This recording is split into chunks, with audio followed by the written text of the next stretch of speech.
clock on the wall has forgotten to tick. A monument frozen, a numerical trick. I'm counting the dust motes that dance in the beam. A silent ballet, a forgotten regime. The furniture whispers in tongues I once knew, of dinners and arguments, red wine and blue. Moves that would settle like fog on the glass, and a future we thought would eternally last. But eternity's greedy, it swallows the light.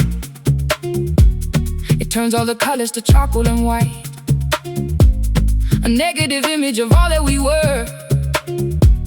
A cough in the static, a smudge on the fur of the great sleeping beast that we try to appease with our prayers and our dollars, our desperate pleas. I'm building a castle of matchsticks and glue, a monument fragile to honor the few who remember the sound of a genuine laugh before we all learn to perform the epitaph. I'm stitching the hours with needle and thread, a tapestry woven from words left unsaid, a pattern of longing, a grid of regret.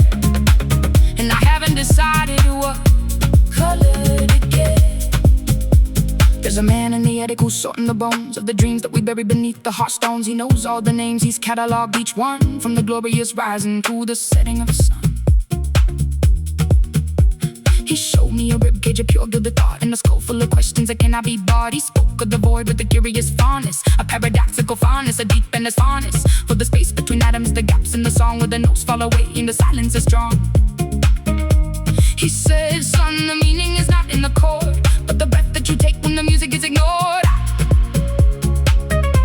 I left him up there with his lantern and bone, and I walked through the halls of my house now alone, a curator of ghosts in a museum of stone. I'm building a castle of matchsticks and glue, a monument fragile to honor the few who remember the sound of a genuine laugh before we all learn to perform the epitaph. I'm stitching the hours with needle and thread, a tapestry woven from words left unsaid, a pattern of longing, a grid of regret.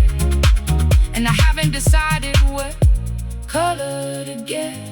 Is the memory the wound or the scar that remains? Is the pleasure the sunshine or the shadow of chains? I'm sitting with Play-Doh inside of my cave, watching the puppets and trying to save a fragment of truth from the flickering fire, a desperate desire, a funeral dive for the lies that we cling to, the mist that we need like a seed in the winter, a terrible greed for a warmth that we know is a beautiful lie. As the sun paints the wall and the puppets all die.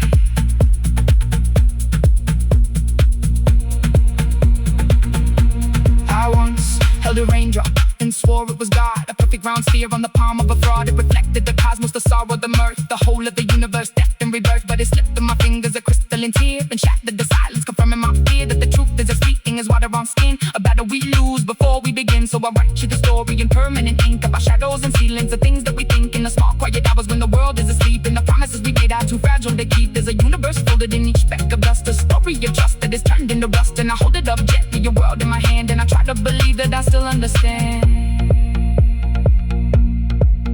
The clock on the wall, still frozen in time, and the rhyme is a victim of a conceptual crime. So I set down my pen, let the matchsticks all fall, and listen to nothing, the most honest of all. In the dark, poetic silence, the void starts to hum, and I know where I'm going, but I'm numb to where I'm from. And the castle is ash, and the tapestry's torn, the philosophical warning, a promise forsworn. But I whisper this truth to the flickering air.